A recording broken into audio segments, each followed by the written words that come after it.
30. Good evening, I'm Steve Hensley. As you probably know by now, today is another severe weather alert day, and we have already seen several severe thunderstorm warnings and even a tornado warning that just expired moments ago. Meteorologist Evan Hatter has more on what to expect in the next few hours. Evan. Well, Steve, the good news, our tornado warning was allowed to expire for Bell and Harlan counties. We have not yet received any reports of any damage or of anything about a tornado touching down. I was just checking with the chat. We don't have anything there that would indicate to me that we had a tornado on the ground, but the rotation there was pretty strong. Elsewhere, it's not just Bell and Harlan counties. We have a certified mess on our hands this afternoon and this evening. We'll continue. We'll start in the Kentucky River Valley. We have severe thunderstorm warnings for portions of Powell, Wolfe, Estill, and Lee counties in Kentucky. We have kind of thunderstorms on either side of Beattyville right now. Those warnings will go until 5:45. The potential there for damaging winds in excess of 60 miles per hour and large hail to the in excess of an inch in diameter. Further to the south, we have another severe thunderstorm warning for eastern Clay, northern Leslie, far southern portions of Breathitt County, far southern Owsley County, and northwestern parts of Perry County right now. The Buckhorn community, that's a strong thunderstorm, 60-mile-per-hour winds and 1-inch size hail with that. And what was left of our storm from earlier continues to push into southeastern Harlan County. We've got a cluster of 3 cells there right along the Kentucky-Virginia border with the potential for damaging winds and heavy rain, as well as large hail south of Harlan as you head towards Jonesville and Pennington Gap and right on top of Ewing, Virginia right now. So we'll continue to monitor these storms as we run through the evening hours. We'll be right back on if we have to, but right now we'll get you back over to the news with Steve. All right, Evan, thank you very much. We are getting severe weather reports across parts of central and southern Kentucky from last night's storms. Parts of Casey County are cleaning up from storm damage today. One family says a tree narrowly missed their home. Another family experienced the wind ripping the roof off their house and carrying it into a nearby field. First responders in Pike County gathered to remember and celebrate the lives of fallen officers today. WYMT's Jordan Mullins has more from Bob Amos Park in Pikeville, where first responders and community leaders gathered in honor of National Law Enforcement Memorial Week. In honor of National Law Enforcement Memorial Week, the Pikeville Police Department, KSP Post 9, Pike County Sheriff's Office, and several other first responders and their families came together at Bob Amos Park on Thursday for food and fellowship, but also to remember those who lost their lives in the line of duty. It's a solemn period. It's also we try to have fun and be able to sit down in peace and eat together and have a little camaraderie. We never get to see each other much. We're always on calls back and forth. City officials also came out to show their appreciation and celebrate the men and women who protect the community. Coming up days like this, hanging out with these guys and everything, just like I say, law enforcement from all over the area. They're all up here having a great time today, as you can see, and I just like that they invite us up to let us take a small part in it. Pikeville Independent School Superintendent David Trimble says he is thankful for those who take the time to be role models for children in the school district, while also risking their lives daily. We know the sacrifice that they make and the sacrifice their families make every day, and so we appreciate that, and again are happy to any time we have the opportunity to celebrate the work that they do and to remember those who have done this work before. Remembering those who gave their all. When you lose your life in the line of duty for people that you don't even know, that's a feat. When you give your life for a cause, that's a real feat. To protect and serve the community they love. In Pikeville, Jordan Mullins, WYMT Mountain News. Also for National Law Enforcement Memorial Week, the Pikeville Police Department placed wreaths on the graves of Officer Scotty Hamilton, who died in the line of duty in 2018, as well as Officer Alonzo Robinson and the Pike County Fallen Officers Memorial on Wednesday. A Kentucky woman was sentenced to 1 year and a day in federal prison for admitting to filing fraudulent COVID applications for COVID-19 relief. The Lexington Herald Leader reports 41-year-old Mandy Ellen Bauer of Greene County was sentenced Tuesday.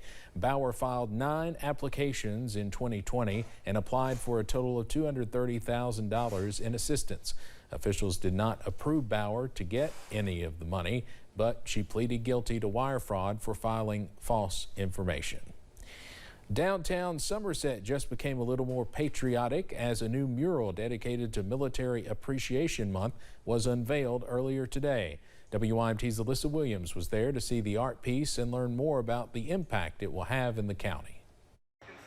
Showing appreciation for those who have and those who continue to pay the ultimate sacrifice. In Somerset and Pulaski County, we have never fully paid tribute to our veterans, the umbrella of freedom that they provide for us. In honor of Military Appreciation Month, Pulaski County leaders and Kinetic by Windstream representatives commissioned a patriotic mural in downtown Somerset. And this is just another element, another chapter of our story here in Somerset.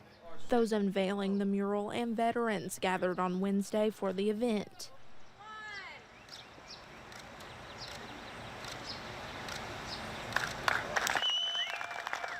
And it's going to be a great symbol of our freedom and our hope here in Pulaski County in the United States.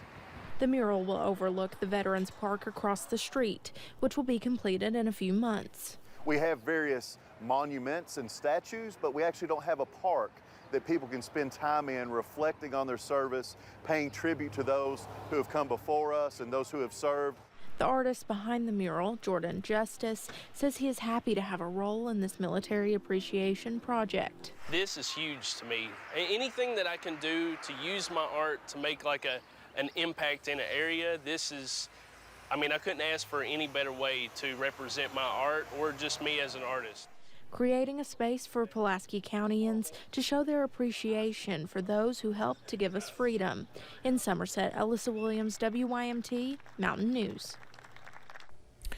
Jordan Justice adds that this piece took him 4 weekends to complete. The mural is located on the Kinetic by Windstream retail building in downtown Somerset. Twitter will now apply warning labels to tweets that outside experts have identified as misinformation. The social media company announced the new crisis misinformation policy Thursday.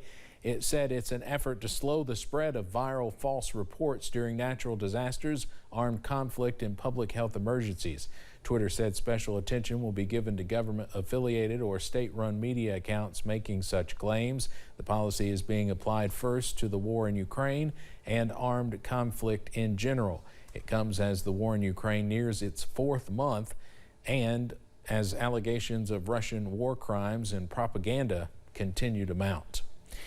President Biden called it a momentous day, telling the leaders of Finland and Sweden they have the full backing of the United States, a day after the countries applied for NATO membership.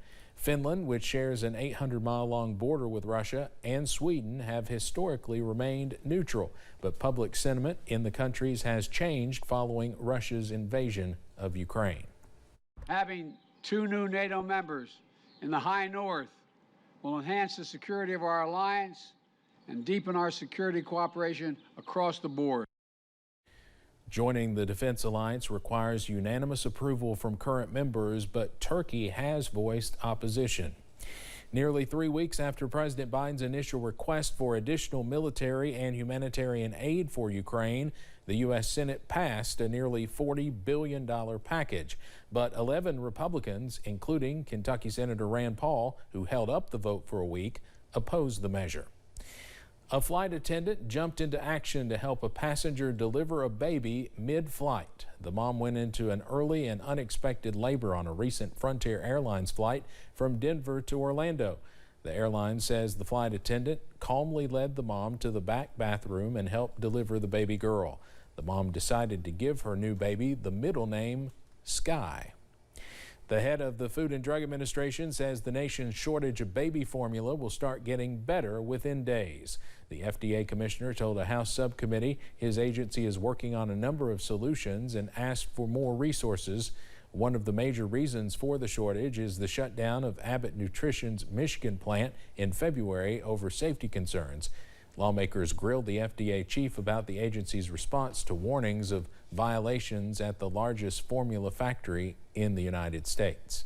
The agency received reports as early as September 2021, but did not inspect the associated facility until January of 2022, which is indeed unconscionable. The president is also launching Operation Fly Formula to import more product from overseas to speed up delivery so that store shelves do not remain empty or near empty for long. Coming up on Mountain News at 5:30, experts say it's the best way to protect yourself if you have your identity stolen. We'll walk you through the steps to safeguard your credit. And hot weather is on the way back as we head into the end of the work week, and more storms follow that. Details on our current storms straight ahead. WYMT News app offers alerts on breaking